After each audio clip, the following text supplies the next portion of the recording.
You're watching the Sporting Time Show with host Doug Thompson. Sponsored by Jewelry Barn and Pawn Shop.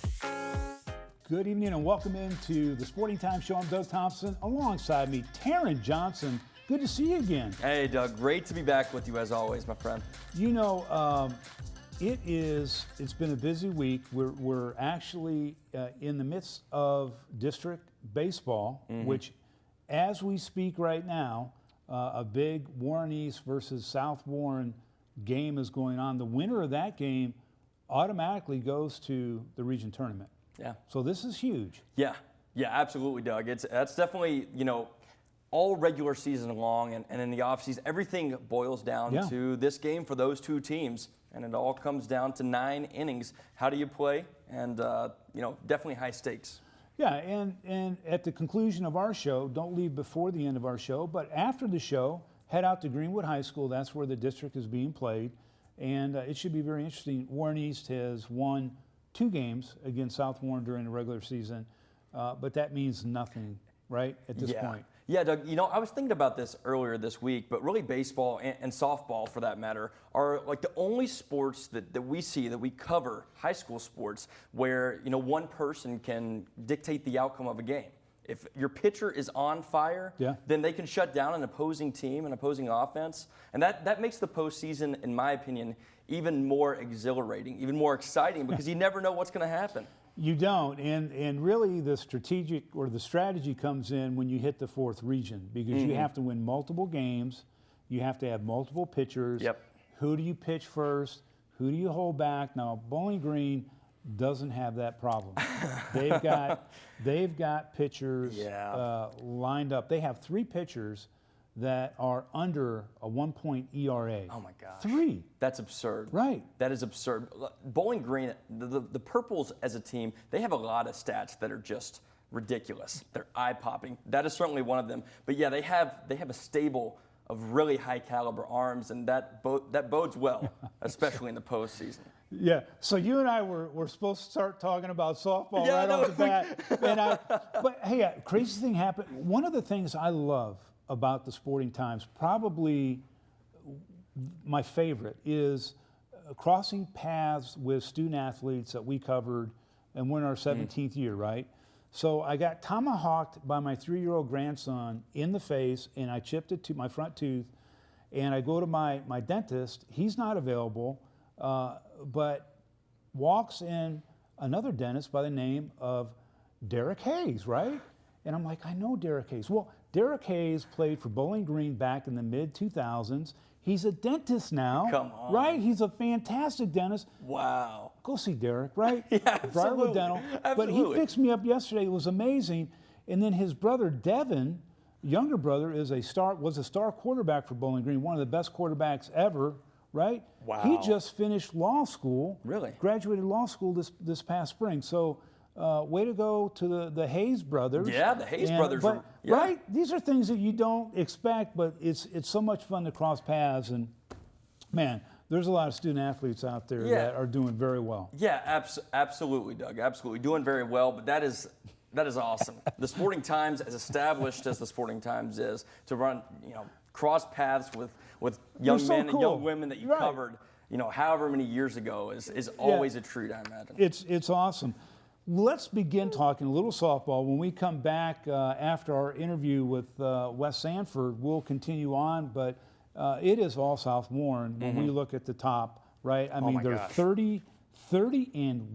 Yeah. Number 1 in the state. They've held that for weeks and weeks. What an amazing record. Oh, yeah, absolutely, Doug. Kind of like Bowling Green, the Bowling Green boys team was in basketball. It seems like what this South Warren softball team is, just the established number 1 in the area and in the state. Very impressive regular season resume, and you have to think that it's South Warren and then everybody else way down here. They're just on another level, Doug. Yeah, they are. And one of the things, and when we did the show, we didn't have the brackets, but you and I believe we figured that combination out. We'll come back and talk about that. But there are some really interesting games to be played in the 14th district, which will determine whether or not they go on to the 4th Region Softball Tournament. and we will talk further about that. But needless to say, it's going to be very exciting. Yeah. And there are some things out there that could happen. But we'll take a short break.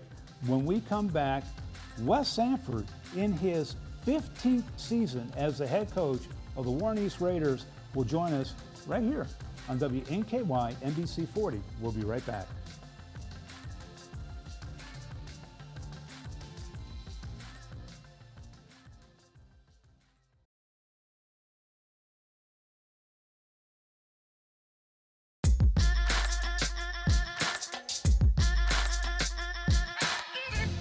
Welcome in. My guest today is starting his 15th season as the head coach of the Warren East Raider baseball team.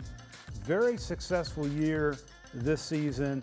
Can't wait to talk to the head coach, Wes Sanford. Coach, welcome to the show. Hey, appreciate you having me. Thanks for coming on. Now, you're officially off for summer from teaching, but not coaching. You've got a district game, actually, which is in progress as this show airs, so we can't really talk much about what we think the outcome is going to be. Right. But I just got to ask you, were you pleasantly surprised as this season went on with the team that you have, the youthful team that you have, or did you know going into this season that this team could be competitive? Well, I knew we were going to be talented. There's no doubt about it. I thought we definitely had some skill players. The lack of experience, I didn't know how that was going to play into our schedule. Some of the teams we scheduled, we thought maybe we would have been better. That turned out they maybe had bad days against us. But we've reached 20 wins. I think we're at 22 right now. Yeah. And those guys are, we kind of hit a little lull there. Once we got to 20, I thought we maybe got complacent, got happy. But we bounced back really nice last night against Barron. But I've been very pleased. I'm not going to say I was surprised. I've just been very pleased with the outcome. The competitive, just how the kids have competed and how hard they play each and every day. It's been very good to see. So you have the three seniors, Ford, Drago, and Martin. Talk about their influence that you've seen on this young team this season. In our program, we put a lot on our seniors. We want our seniors to, be the guys who lead. Obviously, you don't have to be a senior to lead. It could be anybody on your team, but we try to encourage those guys to, set their egos aside, because we don't always play the same guys. We play a bunch of guys, and so that means the senior is going to sit a few games throughout the year, and we ask them to set their egos aside. And if they can do that, then surely goodness a freshman can do that, and anybody else can do that on our team. And they worked hard. Cameron Martins has really stepped up here recently. He has played really well. Nolan's caught every game for us this year. I mean, we had a little eighth grader brought up who's had to step in and catch a little bit, but that's amazing. Nolan's caught almost every inning of our season. So you're talking about a tired man. That guy has put a lot on the field.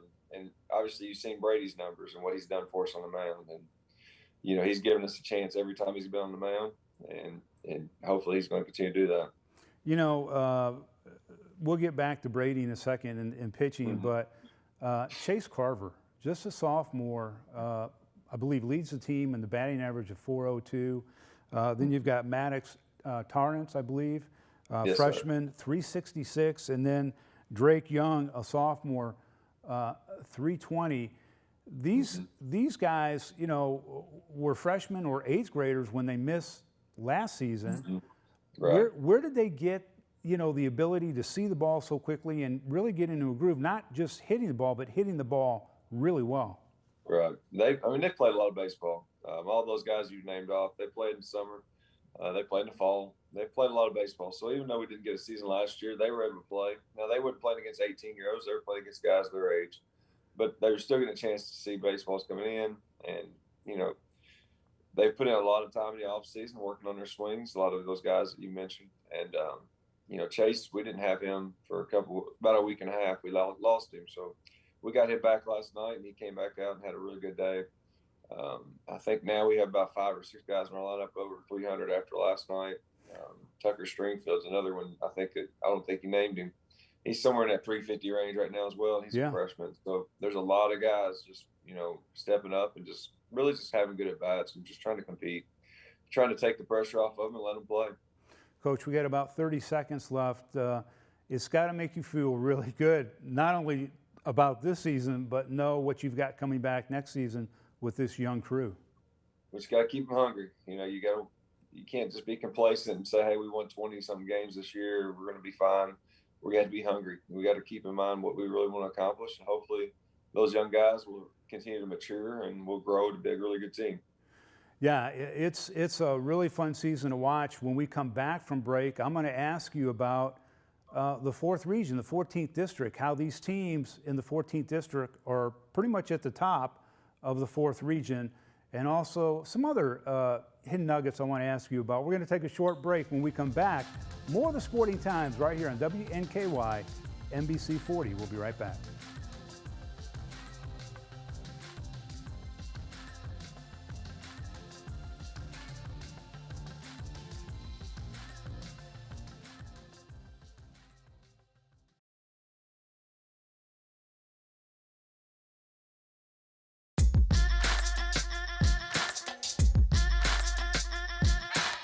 Welcome back. Our guest today, Wes Sanford, the head coach of the Warren East Raider baseball team, joins us. And Coach, I want to ask you again about the 15 years that you've been the head coach. You obviously were an assistant coach and you helped out when you were even at Western Kentucky University.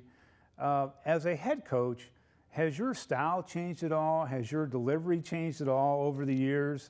Or is it pretty much the same? I'd say, yeah. You know, of course, first off, I got hired when I was 22 years old. So I was young and dumb, and I'm still young and dumb. I'm not young and dumb, I'm just dumb now. So, but, you know, I think, yeah, you learn a lot. You don't fight every battle. You know, me and Coach Flipping, obviously Eugene Flipping's been with me all those years. And we tried to set a tone. We wanted to make sure we put our imprint on what we wanted in our program. And so we were pretty hard on the kids early on. So if you guys that I had in an earlier career, I apologize. You know, if you hear this, we apologize. I want you to know that publicly. But we definitely we don't fight every battle anymore. You know, we are player coaches. We do hold them accountable, but we don't try to fight every battle. We don't try to control everything they do. Most of these kids are just going to play high school baseball. You know, we want to teach them life lessons, and we want to be able to help them move forward and be successful. You know, but as a young coach, a lot was thrown at you. First of all, you know, you had Mark Biggs and you had all these major league programs, you know, hanging around the field and contacting you. Then you had Hunter Green, and then you had Ryan Hawks. So I mean, you were experiencing a lot more than most coaches have to deal with this this pitching dynamic that you have going on at Warren East. Just kind of talk about, you know, how that may have formed you as a coach early on with dealing with that kind of exposure. You know, it was definitely a odd experience. You get, you know, scouts calling you every day. Hey, when's this guy throwing? That was odd. You know, we tried not to let that affect how we ran our program as far as what days we threw who. We tried not to let a scout impact who we threw on what day. But I'm not going to say that there was times where we wanted the best for that kid, and so we maybe threw him on a day where we knew the scouts were going to come as opposed to not. Right. You know, but it's odd. It'd be cool to have that experience again. I'm not, you know, it wasn't a bad experience. You know, there's a lot of pressure there to make sure that you keep your kid healthy. You don't overuse him. You make sure you call the right pitches. You do everything the right way. You know, there's a lot of pressure because you want that kid to look really good and you want him to succeed, because that's the most important part of it. It's not, you know, it's not about the numbers. It's about him being successful and getting everything that he needs in his life. So it was a lot of pressure in that aspect, I'd say.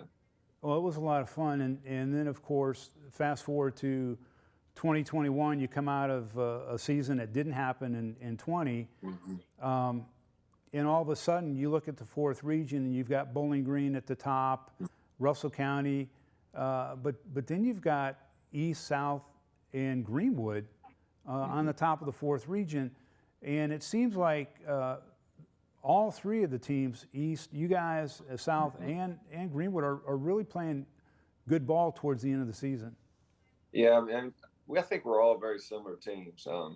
You know, I'm not going to say that we're all similar to Bowling Green because I mean Bowling Green is pretty good. Yeah. But us three, we're very similar. We've seen some good teams here recently playing really well outside of our district. I haven't got to see Logan, but I can hear that they're playing a lot better as well. But I do know that there should be some pretty good ball games coming up this weekend, I would say. Yeah, I would hope we would. well, I know, and of course, you square off with South Warren, a team that you've defeated twice in the regular season. That's as we speak. That game is going on. Wish you the best in that game. Appreciate it. Before we go, though, I got to ask you about. I don't want to see the real head coach of the Warren East Raiders, but your wife Rachel.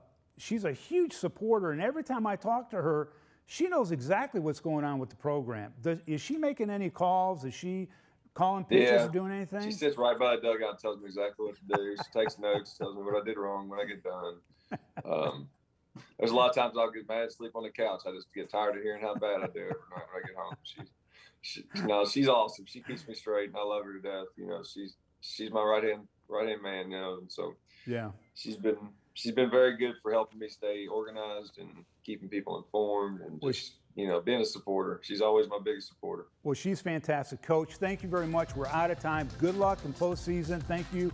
We're going to take a short break. When we come back, Taryn and I will wrap things up right here on WNKY NBC 40.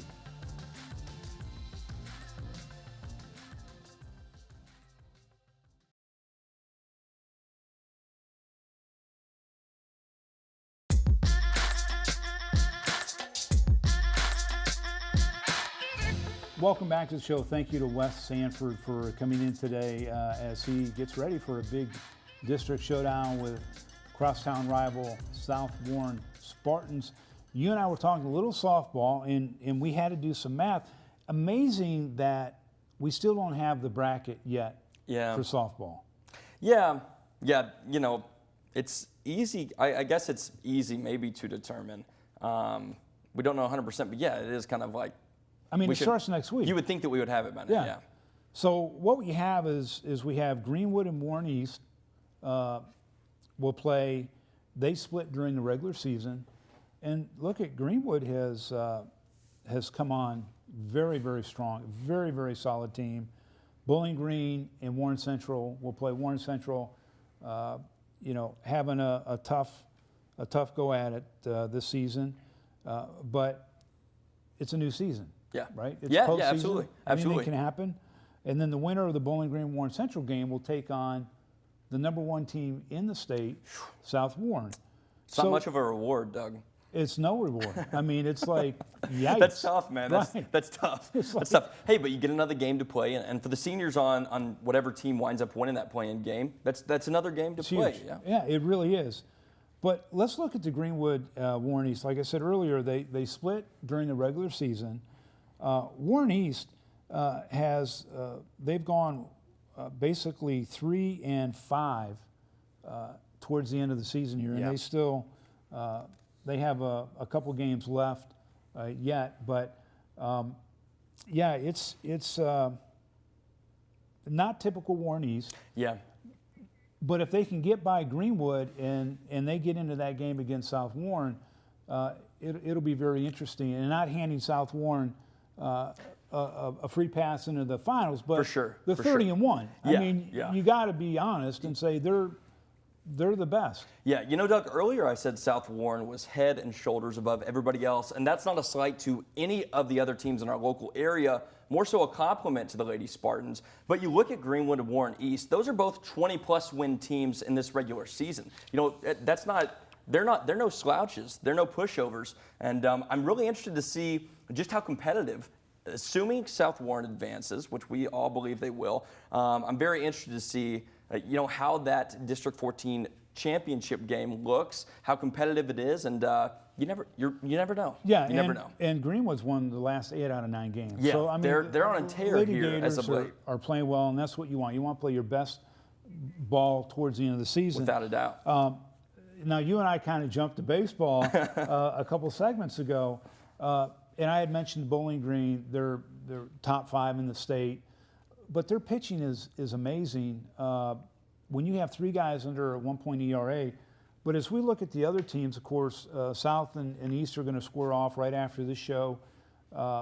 East swept South during the regular season, and again, that means nothing to this point. But the Gators are playing some pretty good.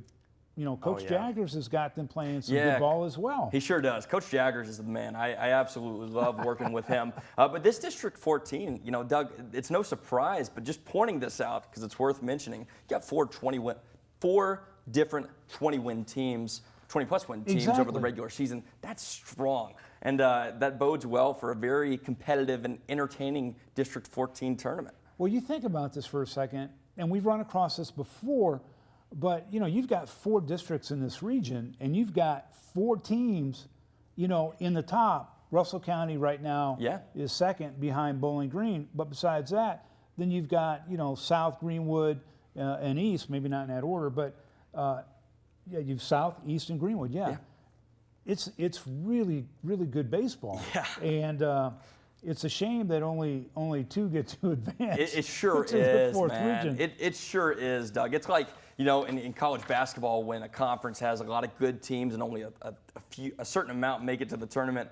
That's what this is like. Because you have 4 teams that are very deserving, but that just makes it even more high stakes in these 2 semifinal games in the District 14 tournament. I can't wait, man. It's going to be great. If you can't make it out to Greenwood High School, you can always watch the district tournament on stfanclub.com. You can download our app on Roku or Amazon Fire TV. And starting with the district, you can watch it on Facebook Live. Just go to the Sporting Times Facebook. That's what I'm talking you don't about. Want to do everything else.